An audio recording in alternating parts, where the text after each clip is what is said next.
today's video, the chapter which we are going to discuss is about real numbers.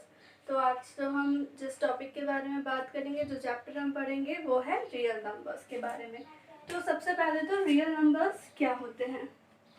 तो real number includes both the rational and irrational numbers. Real numbers क्या होते हैं जिनमें rational और irrational numbers दोनों include होते हैं। Rational number क्या होते हैं? ऐसे नंबर्स जिसे हम p बाई क्यू के फॉर्म में रिप्रेजेंट कर सकते हैं और जहाँ q जो है वो 0 के इक्वल नहीं होना चाहिए। एग्जाम्पल 2 है। 2 एक क्या है? रैशनल नंबर है। इसको हम p बाई क्यू के फॉर्म में रिप्रेजेंट कर सकते हैं। कैसे? 2/1, क्योंकि ये this is one and the same thing. So यहाँ पर हमारा q जो है वो 0 के इक्वल नहीं है, तो ये क्या हो गया? Rational number. और इरैशनल नंबर्स क्या होते हैं जिसे हम p और q के फॉर्म में रिप्रेजेंट नहीं कर सकते। p बाई क्यू के फॉर्म में हम रिप्रेजेंट नहीं कर सकते। इसका एग्जांपल क्या हो गया? √2, वैल्यू ऑफ पाई, ये सब क्या है? इरैशनल नंबर्स हैं जिन्हें हम p बाई क्यू के फॉर्म में रिप्रेजेंट नहीं कर सकते हैं। ठीक है, तो ये होते हैं रियल नंबर्स। और अगर आपको नंबर सिस्टम के बारे में और कुछ जानना हो तो आप मेरे प्रीवियस वीडियोस देख सकते हैं।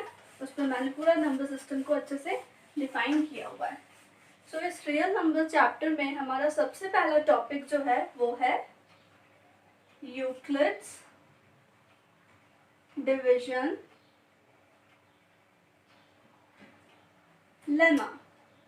जो फर्स्ट टॉपिक है वो है यूक्लिड्स डिवीजन लेमा। ये क्या है?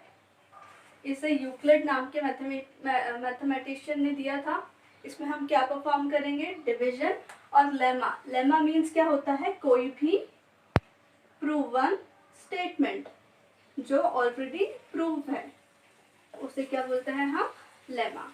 सो ये यूक्लिड्स डिवीजन लेमा क्या स्टेट करता है कि if we are given 2 integers, हमारे पास 2 इंटीजर्स हैं और वो इंटीजर्स क्या हैं? a और b, a एंड b। तो क्या है? हमारे पास कोई भी अगर 2 इंटीजर्स हैं a और b, तो इन इंटीजर्स के लिए देयर एग्जिस्ट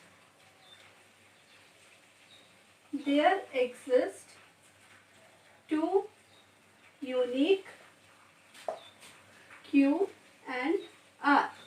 तो इन 2 नंबर्स के लिए 2 यूनिक नंबर और एग्जिस्ट करेंगे जो q और r होते हैं। और ये नंबर्स क्या करते हैं? विच सेटिस्फाई, ये क्या सेटिस्फाई करते हैं? ये वाली condition a is equals to bq plus r, where r is between 0 and b। इसका मतलब क्या है? कोई भी आप 2 इंटीजर्स ले लो, जैसे हम लोग ले लेते हैं, एक ले लिया 12 जो कि a है और b को ले लिया 2। ये 2 इंटीजर्स हमने ले लिए। अब इन दोनों इंटीजर्स के लिए 2 और यूनिक नंबर्स एग्जिस्ट करेंगे। वो क्या होंगे? q और r। तो वो q और r कैसे होंगे कि जिसको हम b से जब मल्टीप्लाई करेंगे q का और उस पर r प्लस कर देंगे तो वो हमें क्या नंबर देगा? a नंबर देगा। तो ये कुछ नहीं है, इसमें सिर्फ क्या किया है? हमने डिवीजन परफॉर्म किया है। जैसे 12 को हमने डिवाइड किया 2 से, 2 6 12।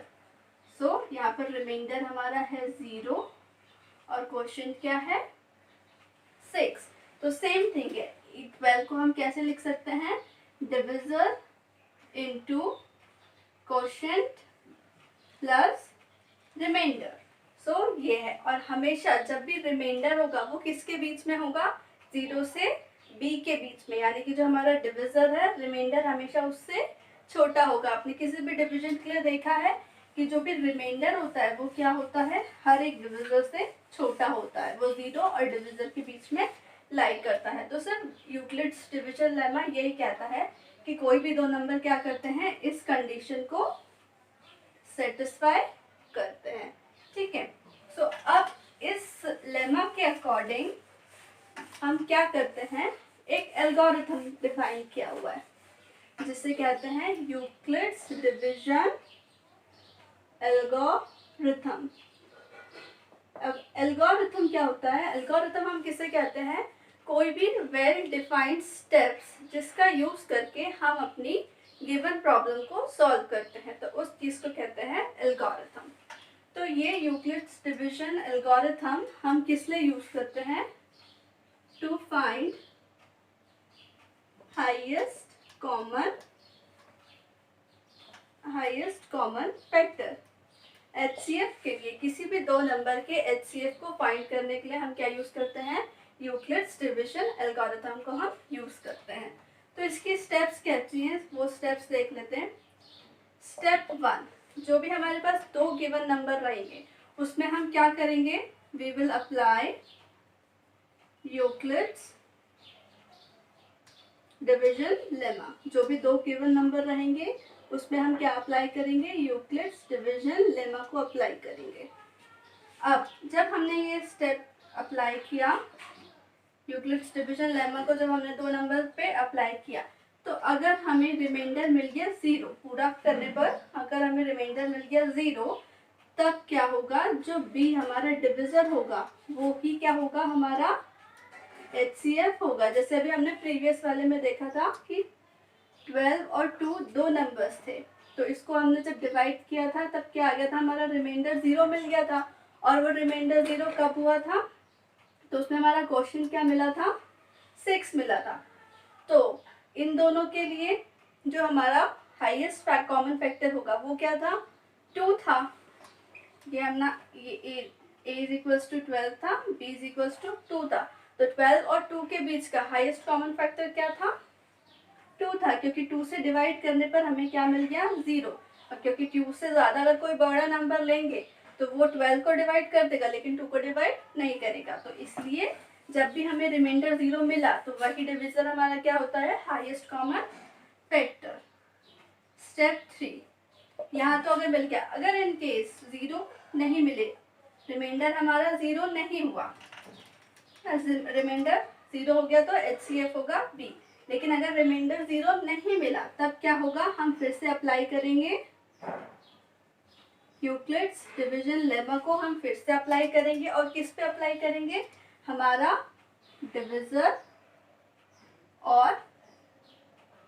डिविजर एंड रिमाइंडर के ऊपर। ठीक है, ये वाला अप्लाई किस में होगा? इस स्टेप से जो हमें डिविजर जो मिलेगा वो B रहेगा और रिमाइंडर R रहेगा। उन दोनों को हम A B कंसिडर करके फिर से यूक्लिड्स डिवीजन लेमा अप्लाई करेंगे। इसको मैं अभी एग्जांपल से समझाऊंगी। फिर स्टेप 3 क्या होगा? अगर हमें क्या करना है, जब तक हमें रिमाइंडर, अगर ये करने के बाद भी रिमाइंडर 0 नहीं मिला है तो हमें कंटिन्यू करते जाना है। कब तक? Continue until we get remainder is equals to 0। जब तक हमारा रिमाइंडर 0 नहीं हो जाता तब तक हमको ये डिवीजन परफॉर्म करते जाना है। ठीक है, सो ये यूक्लिड्स डिवीजन एल्गोरिथम है। तो इसको अब मैं एग्जाम्पल से सॉल्व करके बताती हूँ।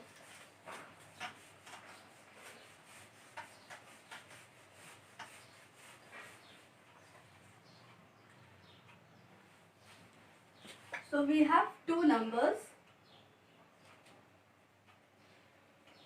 हमारे पास दो नंबर्स है 135 एंड 225।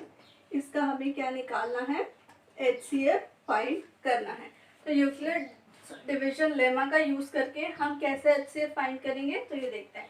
तो सबसे पहले यहाँ तो डिवीजन के लिए जो भी हमारा डिविडेंड होता है वो क्या होगा? हाईएस्ट नंबर होगा। तो इन दोनों में से जो भी बड़ा नंबर है उसको हम क्या मान लेंगे? A सपोज कर लेंगे उसे। तो यहाँ A कितना हो जाएगा? 225 और B की वैल्यू क्या हो गई? 135। तो इसमें अब हम क्या लगाएंगे? We will apply Euclid's division lemma. वो क्या स्टेट करता है? A is equals to BQ plus R। तो क्या परफॉर्म करना है हमें? डिवीजन परफॉर्म करना है।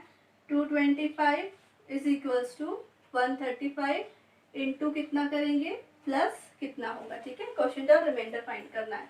तो 225 135, अगर 135 2 सा होगा तो ये क्या हो जाएगा? 270। तो ये ज़्यादा हो जाएगा, वी विल टेक इट 1। ये कितना आएगा 90। ठीक है, तो जब डिवाइड किया तो क्या कितने टाइम्स आया, q हमारा हो गया 1, रिमाइंडर हो गया 90। अब यहाँ देख रहे हैं remainder is not equals to 0, यहाँ पर रिमाइंडर क्या है 0 के इक्वल नहीं है। तो again we will apply what, Euclid's division lemma. किस में लगाएंगे हम, इस पे हमारा रिमाइंडर में और क्वोशिएंट में। इसको कंसिडर करेंगे a, रिमाइंडर को कंसिडर करेंगे b।